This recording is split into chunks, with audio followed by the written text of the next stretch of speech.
malice rarely announces itself with fanfare. It creeps through the shadows of industrial districts where fluorescent lights hum against concrete walls and security feels like an illusion. In the sprawling warehouse district of Port Helena, where third-shift workers move cargo through endless corridors, 5 members of a trafficking syndicate entered a 24-hour shipping depot, convinced they'd cornered an easy mark. Maya Rodriguez stood behind the dispatch counter, her posture relaxed but alert. To the approaching men, she appeared to be just another overnight clerk trying to make ends meet.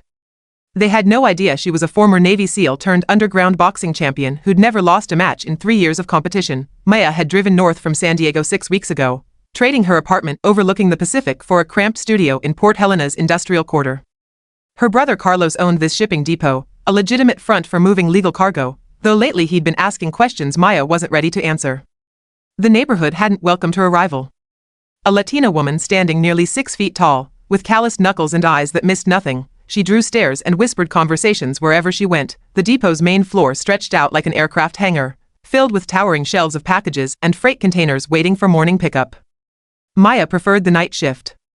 Fewer people meant fewer complications, and complications had a way of finding her regardless. The black sedan had been circling the block for 20 minutes before finally pulling into the loading dock. Maya watched through the security monitors as 5 figures emerged, 3 from the back seat, 2 from the front.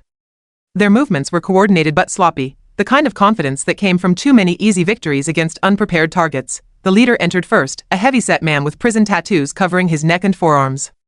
His companions spread out behind him, 2 younger men who kept checking their phones, and 2 others who looked like they'd rather be anywhere else. This wasn't random.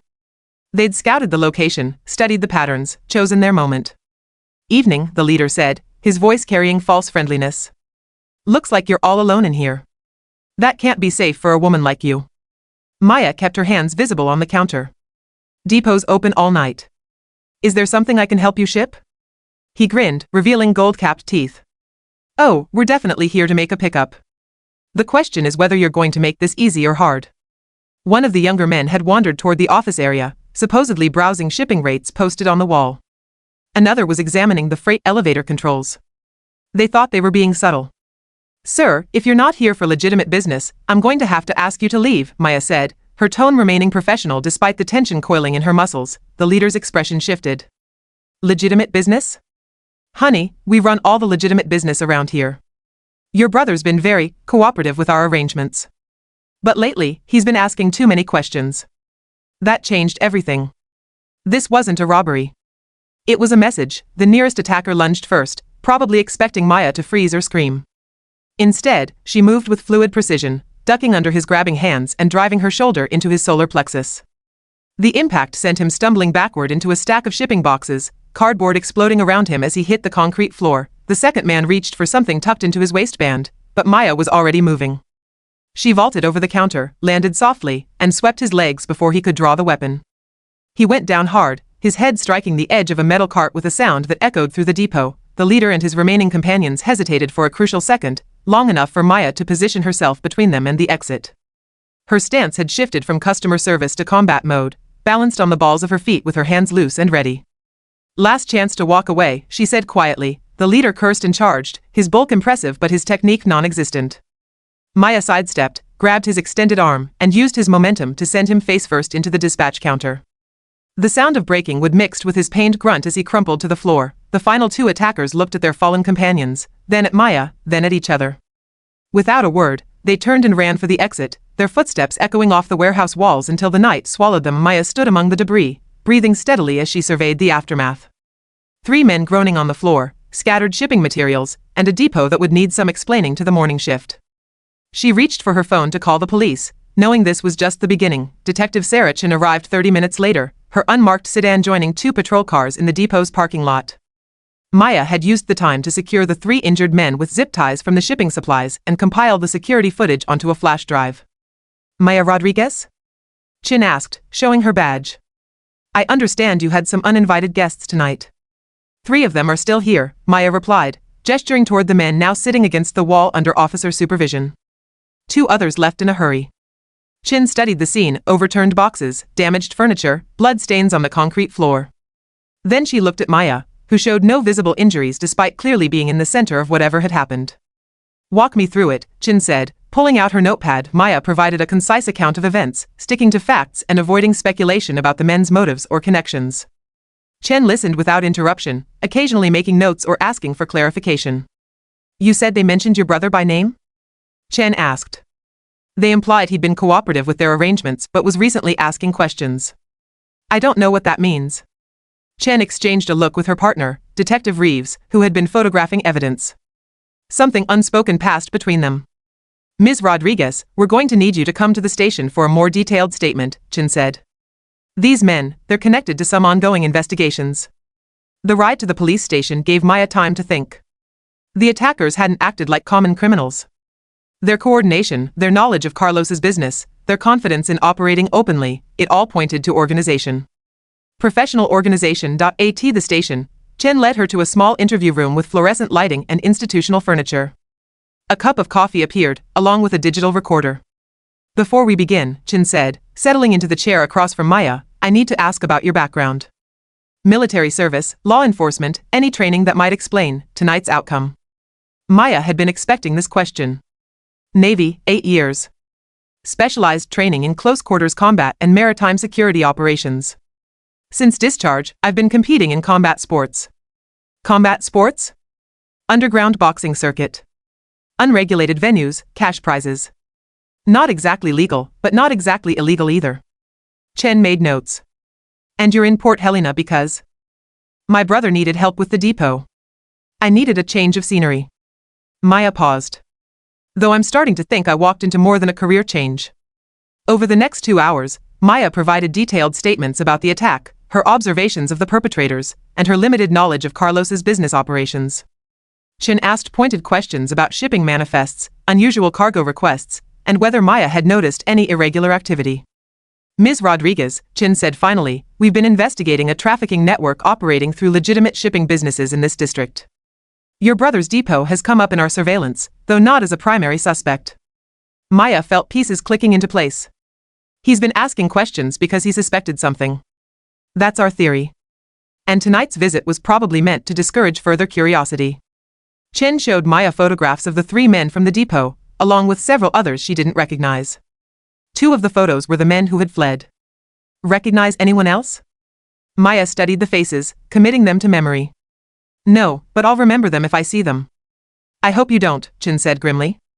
"Because if they're smart, they'll stay far away from you after tonight." Maya returned to the depot near dawn to find Carlos pacing the loading dock, his usually neat appearance disheveled with worry. He spotted her truck pulling into the parking lot and rushed over before she could even turn off the engine. "Maya, thank God. The police called, said there was an incident. Are you hurt? What happened?" She climbed out of the truck, noting how Carlos's eyes searched her face for injuries. "5 men came looking for you. They seemed to think you'd been asking inconvenient questions about their business arrangements." Carlos's face paled. "Jesus. I knew something was wrong, but I never thought." "Maya, I'm so sorry. If I'd known they'd come after you, tell me about the questions you've been asking." They walked through the depot as Carlos explained. Over the past month, he'd noticed discrepancies in shipping manifests. Packages that arrived but weren't logged for delivery. Cargo containers that seemed heavier than their contents should warrant. Pickup requests that came with specific instructions about which employees could handle them. "I started documenting everything," Carlos said, leading Maya to his office. "Dates, times, discrepancies. I was going to take it to the authorities, but I wanted more evidence first." He showed her a manila folder filled with photocopied documents, handwritten notes, and printed emails. The pattern was clear once you knew what to look for. The depot was being used as a way station for illegal cargo, probably without Carlos's knowledge but definitely with someone's cooperation.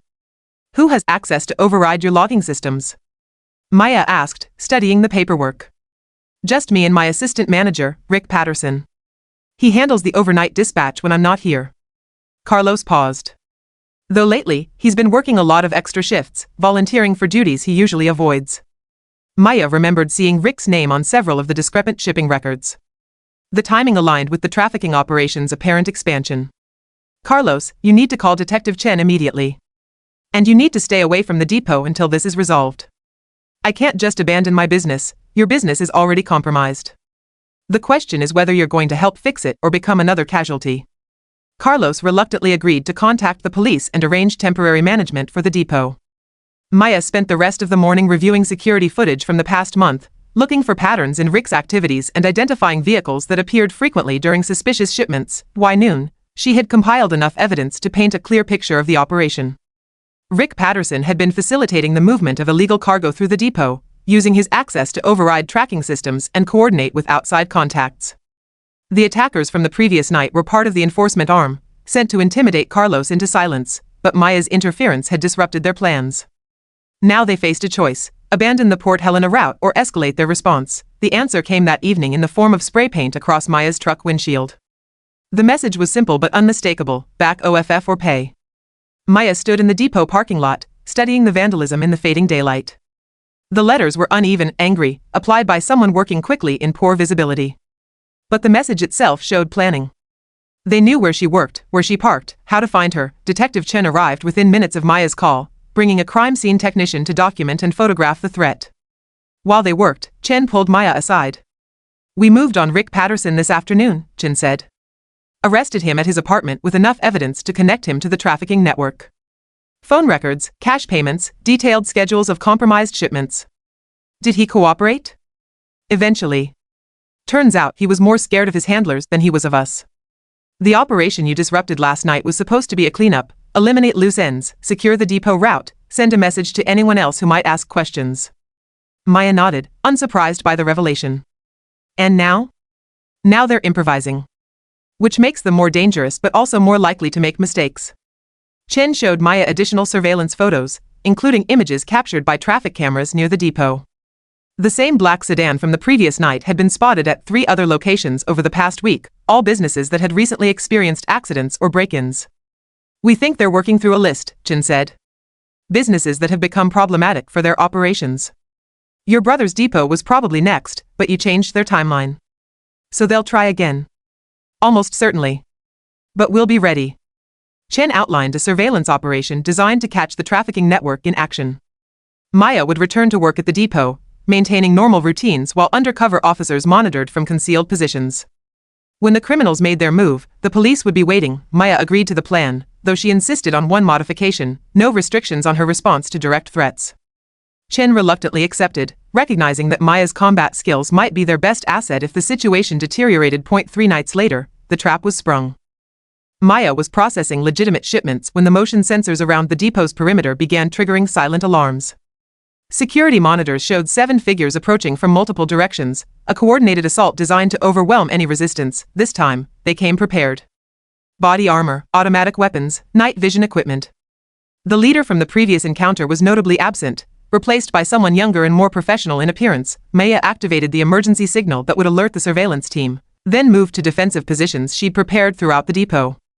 Shipping containers created natural barriers and choke points. Emergency lighting could be controlled from multiple locations. Industrial equipment provided improvised weapons and tools. The first wave entered through the loading dock, moving with military precision. Maya watched from her concealed position near the freight elevator, timing their approach and identifying their formation. When they reached the center of the depot floor, she triggered the fire suppression system. Pressurized foam erupted from ceiling nozzles, filling the air with thick white clouds that negated the attackers' night vision advantage. In the confusion, Maya moved. Her first target never saw her coming. A quick strike to the carotid artery sent him to the ground unconscious. She relieved him of his weapon and used his body armor to shield herself from return fire as his companions tried to locate her in the foam. The second attacker was tracking movement with his rifle when Maya emerged from behind a shipping container. She knocked the weapon aside and drove her elbow into his solar plexus, following up with a knee strike that doubled him over. A precise blow to the base of his skull put him down permanently. Gunfire erupted from the depot's entrance as the remaining attackers tried to flush her out. Maya used the freight elevator to reach the mezzanine level, gaining a tactical advantage over opponents who were now operating blind in the dissipating foam. From above, she could see the entire scene: 5 men moving cautiously through the depot floor, trying to maintain formation while dealing with limited visibility and unknown threats. Maya dropped a heavy shipping crate from the mezzanine, striking one attacker and scattering the others. The leader, a lean man with cold eyes and professional composure, directed his team with hand signals. They were adapting quickly, using the depot's layout to their advantage and coordinating their search pattern. Maya realized she was outnumbered by opponents who were better equipped and equally trained. Then the lights went out. Emergency power kicked in seconds later, bathing the depot in red illumination that turned the scene into something from a nightmare. In that moment of transition, Maya struck again. She dropped from the mezzanine onto the nearest attacker, using gravity and momentum to drive him to the concrete floor. His weapon skittered away into the darkness as she rolled clear and vanished behind another shipping container. "She's up there," someone shouted, followed by automatic gunfire that shredded cardboard and sparked off metal fixtures. Maya waited for the shooting to stop, then threw her voice from a different location. "You're trapped in here with me now." The psychological effect was immediate. The remaining attackers began firing at shadows, wasting ammunition on empty spaces while Maya moved unseen through the maze of cargo and machinery. She took the third man with a chokehold applied from behind, lowering his unconscious body silently to the floor. The fourth fell to a brick thrown with deadly accuracy, striking his temple and dropping him where he stood. That left the leader, who had taken cover behind an overturned desk and was systematically searching for Maya with practiced patience. He was good, better than his companions, better than Maya had expected. This would require a different approach. "You know," Maya called out, her voice echoing from multiple directions, "your friends didn't mention they were working for cowards who send others to do their killing." "I do my own killing," came the reply, calm and professional. "But I prefer to understand my enemy first." "What's to understand?" "You came into my brother's business. You threatened my family. You made this personal. Your brother was collateral damage. This is about maintaining operational security." Maya had been moving during the conversation, using the sound of his voice to triangulate his position. Now she could see him crouched behind the desk, weapon trained on the space where her voice had originated. She threw another brick, this one landing loudly near the freight elevator. As expected, the leader spun toward the sound and opened fire. Maya used the noise to cover her final approach. When the shooting stopped, she was directly behind him. "Drop the weapon," she said, pressing the muzzle of a confiscated pistol against the base of his skull. He froze, then slowly placed his rifle on the floor. "You know this doesn't end here." "No," Maya agreed. "It ends in federal prison." The aftermath unfolded like clockwork. The surveillance team moved in to secure the scene and arrest the surviving attackers.